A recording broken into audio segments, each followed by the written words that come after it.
त्रिवेणी संगम भारतीय आस्था, दर्शन और सांस्कृतिक चेतना का अद्वितीय मिलन बिंदु है, जहां गंगा, यमुना और अदृश्य सरस्वती का संगम माना जाता है। यह स्थान केवल नदियों का भौगोलिक संगम नहीं, बल्कि प्रवाहमान जीवन और आत्मशुद्धि का प्रतीक भी है।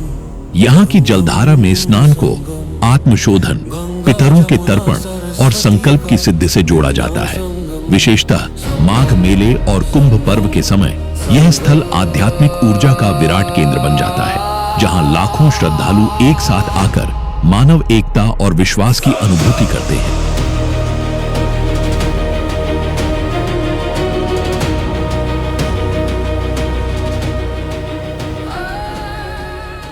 प्रयाग को तीर्थराज कहे जाने के अनेक शास्त्रीय आधार हैं।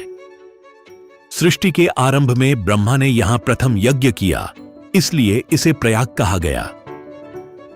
एक पौराणिक तुलादंड पर जब शेषनाग ने सभी तीर्थों को एक पलड़े में और केवल प्रयाग को दूसरे में रखा, तो सभी तीर्थ मिलकर भी प्रयाग के भार की बराबरी न कर सके। प्रयागराज, हम जानते हैं कि जो आख्यान हमको बताते हैं कि तीर्थराज के रूप में उनकी मान्यता है और सब तीर्थों में सर्वोपरि। लेकिन आख्यान जो तमाम जो तीर्थ हैं, जब वो बनारस की बात कर रहे होंगे, काशी की बात कर रहे होंगे, तब काशी की महत्ता के बारे में वो चिंता करते हैं। उज्जैन की अवंतिका की जब बात कर रहे होंगे तो अवंतिका को वो सर्वोपरि बताते हैं। तो एक तो ये चक्रीय उसकी संगति है, यात्रा है, तो कौन सर्वोपरि है ये समझना बहुत मुश्किल है। और दूसरा कि कुंभ जो है, कुंभ की एक परंपरा वहाँ पर है। और वैनसांग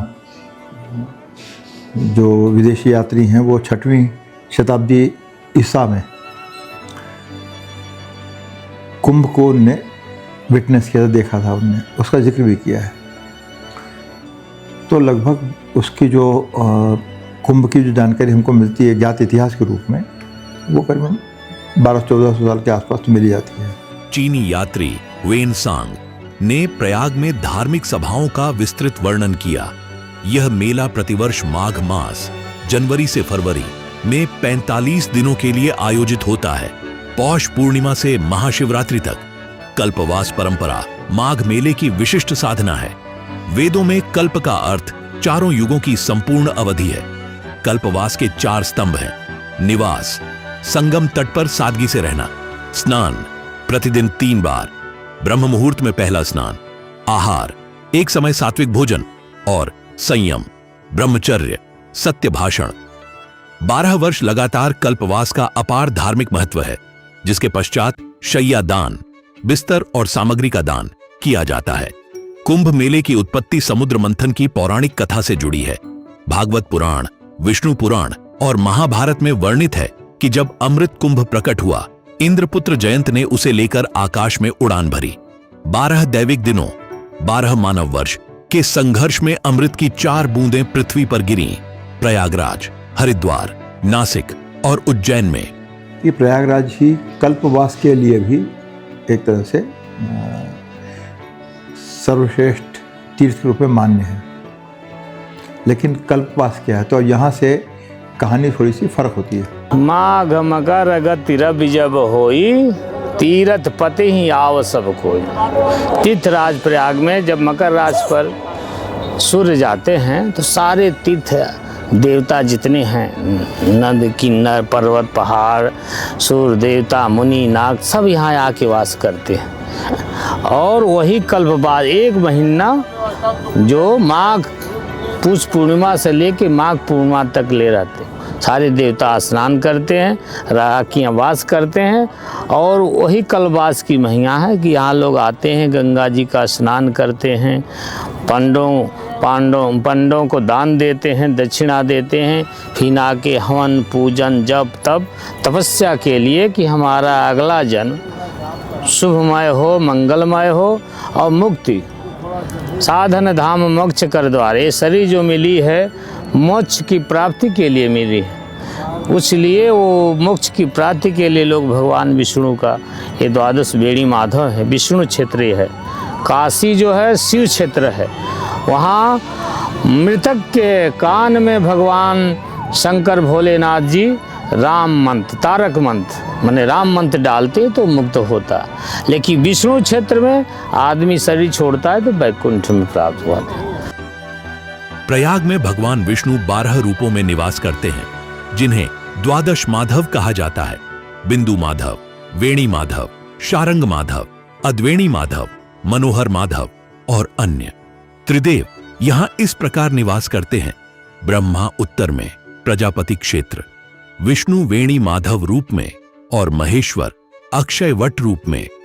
माघ मेले का महत्व ये है कि ये प्रयाग की धरती के अंदर में जो है अनेकों वर्षों से जो है धर्म क्षेत्र बना हुआ है, और यहाँ पे कल्प वृक्ष होने की वजह से इसका नाम दिया है कल्पवास। जो कल्प वृक्ष अगर नहीं होता तो इसका कल्पवास नाम न दिया जाता।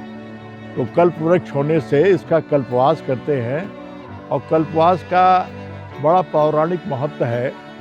यहाँ लोग 3 टाइम 4 टाइम गंगा का स्नान करते हैं और अपने ईश्वर चिंतन से मनोवृत्ति को चेंज करके, मनोवृत्ति को परिवर्तन संसार से सब ओर से हटा करके एक भगवान परमात्मा से प्रेम करने की दशा की ओर आते हैं।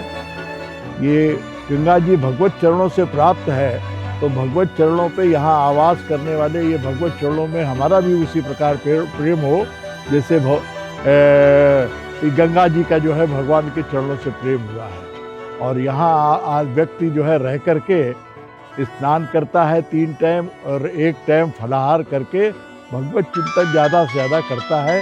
सांसों की सारी पूंजियाँ जो है 1 महीने तक भगवान के चरणों में अर्पण हो, ये उसका उद्देश्य होता है। तो यहाँ द्वादश बेड़ी माधव हैं, 1 महीना तकले सारे देवता वास करते हैं। उसी साधना के लिए, भक्ति के लिए, ज्ञान के लिए, वैराग के लिए, सुख समृद्धि के लिए लोग 1 महीना आकर माँ के क्षेत्र में, पुण्य क्षेत्र है, तीर्थ क्षेत्र, जिम तीर्थ का पाप कहते हैं ना काट होता है। तो इसमें जो भी आप कर देते हैं, स्नान कर दीजिए, दान कर दीजिए, जप कर दीजिए, तो अकट हो जाता, वो कभी कटता नहीं, पूर्ण एक अक्षय होता। इसलिए लोग 1 महीना तक निवास करते कि सारी देवताओं को सानिध्य प्राप्त हो। गंगा का मार्ग हिमालय में गंगोत्री हिमनद से प्रारंभ होता है। कानपुर से प्रयागराज तक गंगा लगभग 193 से 200 किलोमीटर की दूरी तय करती है, जिसमें रामगंगा नदी कन्नौज के निकट इसमें मिलती है। यमुना यमुनोत्री हिमनद से निकलकर कुल 1376 किलोमीटर की यात्रा करती है। आगरा से प्रयागराज के मार्ग में चंबल, सिंध, बेतवा और केन नदियां इसमें समाहित होती हैं। संगम स्थल पर एक रोचक भौगोलिक विशेषता दिखती है। गंगा यहां केवल 4 फीट गहरी है, जबकि यमुना 40 फीट तक गहरी है। यही कारण है कि दोनों नदियों का जल मिलने के बाद भी काफी दूरी तक अलग अलग रंग में दिखाई देता है। गंगा का जल हल्का पीला धूसर, अधिक गाद के कारण, और यमुना का जल गहरा नीला हरा, अधिक गहराई और कम तलछट के कारण। प्रयागराज में गंगा, यमुना और गुप्त सरस्वती का संगम भारत का सबसे पवित्र तीर्थ स्थल है, जिसे शास्त्रों में तीर्थराज की उपाधि प्राप्त है। वैज्ञानिक शोध अब पुष्टि करते हैं कि इस स्थल पर वास्तव में एक प्राचीन नदी का अस्तित्व था। CSIRNGRI ने 2021 में खोजा कि संगम स्थल के 45 मीटर नीचे एक 45 किलोमीटर लंबी, 4 किलोमीटर चौड़ी प्राचीन जलधारा विद्यमान है। यह खोज पौराणिक गुप्त सरस्वती की अवधारणा को वैज्ञानिक आधार प्रदान करती है। ऋग्वेद के नदी स्तुति सूक्त से लेकर 2025 के महाकुंभ तक यह स्थल हजारों वर्षों से करोड़ों आस्थावानों का आध्यात्मिक केंद्र रहा है। त्रिवेणी संगम 25 डिग्री 26 मिनट उत्तर अक्षांश और 81 डिग्री 53 मिनट पूर्व देशांतर पर समुद्र तल से लगभग 98 मीटर की ऊंचाई पर स्थित है। यह स्थल प्रयागराज जंक्शन रेलवे स्टेशन से लगभग 8 किलोमीटर की दूरी पर ऐतिहासिक अकबर किले के समीप है।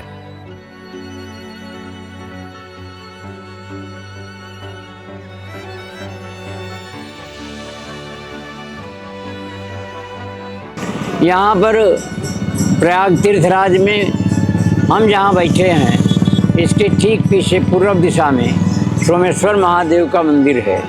इसके विषय में मान्यता है कि इसको चंद्रमा ने सर्वप्रथम बनाया था। जब ये सूर्य नारायण को पता लगा कि अरे चंद्रमा तो जा कर के प्रयाग तीर्थराज में सोमेश्वर मंदिर बना दिया अरैल घाट पर, तो उसने क्या किया, सूर्य जो है अपना एक शूलटंकेश्वर मंदिर, जहाँ हम बैठे हैं जिधर मुँह किए हैं पश्चिम दिशा की तरफ, वहाँ जा कर के शूलटंकेश्वर मंदिर बनाया। और ये दोनों प्रसिद्ध मंदिर हैं। यहाँ एक अलोपी शंकरी हैं जो 51 शक्तिपीठों में एक पीठ है। यहाँ पर 12 ज्योतिर्लिंग हैं। प्रयाग में ही 12 माधव जो है अपना उनका मंदिर है, दिव्य मंदिर है, भव्य मंदिर है। श्रद्धालु 12 मास उस मंदिर की शोभा पूजा के लिए आते जाते रहते हैं। इलाहाबाद अंग्रेज़ों के ज़माने से भी प्रसिद्ध रहा है। देश का प्रथम प्रधानमंत्री पंडित जवाहरलाल नेहरू यही इलाहाबाद के रहने वाले थे। और तमाम तीर्थ, भगवान राम जो है जब घर से वनवास के लिए निकले, यहाँ से करीब 30 किलोमीटर दूर पर सिंगबेरपुर एक स्थान है जहाँ निषाद राजगुह से मिले थे। और उसके बाद इसी संगम नोच पर आए, भरद्वाज ऋषि के आश्रम में गए। भरद्वाज ऋषि ने संपूर्ण कलाओं से अपनी विद्या का प्रयोग करके भगवान राम का स्वागत किए। और भगवान राम जो है उनसे पूछे कि महाराज हमें वनवास मिला है और हमारी यह पूर्णकालिक क्रिया कहाँ पूरी होगी, तो उन्होंने अपनी सुविधा अनुसार चित्रकूट बताया। प्रयाग वत्स महाजनपद का प्रमुख केंद्र था। सम्राट अशोक ने तृतीय शताब्दी ईसा पूर्व लगभग 232 ईसा पूर्व में एक स्तंभ स्थापित किया, जिस पर ब्राह्मी लिपि में 6 प्रमुख स्तंभ शासनादेश उत्कीर्ण हैं। प्रयाग संभवतः गुप्त वंश की मूल राजधानी था। समुद्रगुप्त 335 से 375 ईस्वी ने अशोक स्तंभ पर प्रसिद्ध प्रयाग प्रशस्ति उत्कीर्ण कराई, जिसकी रचना दरबारी कवि हरिशेन ने की। चीनी यात्री फाहियान 399 से 412 ईस्वी ने चंद्रगुप्त द्वितीय के काल में यहां आकर घोषिताराम विहार का वर्णन किया। ह्वेनसांग 636 से 643 ईस्वी ने हर्षवर्धन के काल में प्रयाग की यात्रा की और दा टैंग शिवजी में इसका विस्तृत वर्णन किया।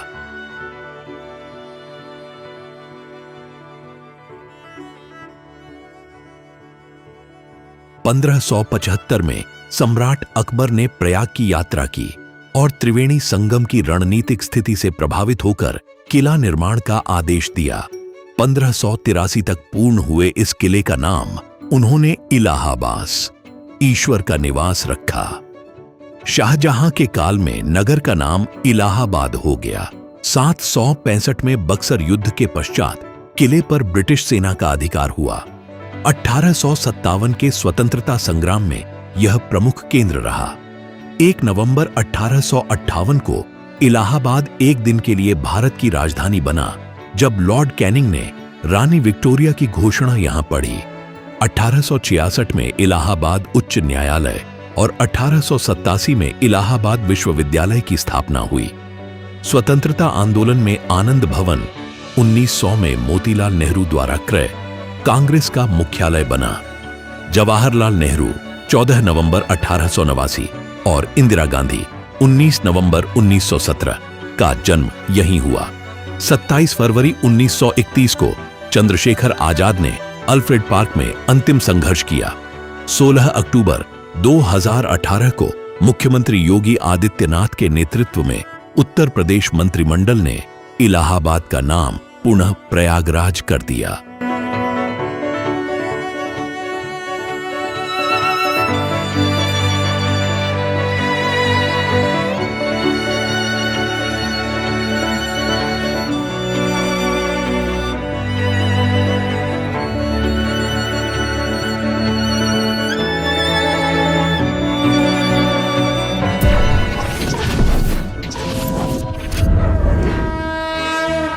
वयं राष्ट्रे जागृयाम पुरोहितः। हम राष्ट्र आराधक भारतवर्ष को जागृत और जीवंत बनाएं। युग युगीन भारत के कालजयी महानायकों की तेजस्विता की गौरव गाथा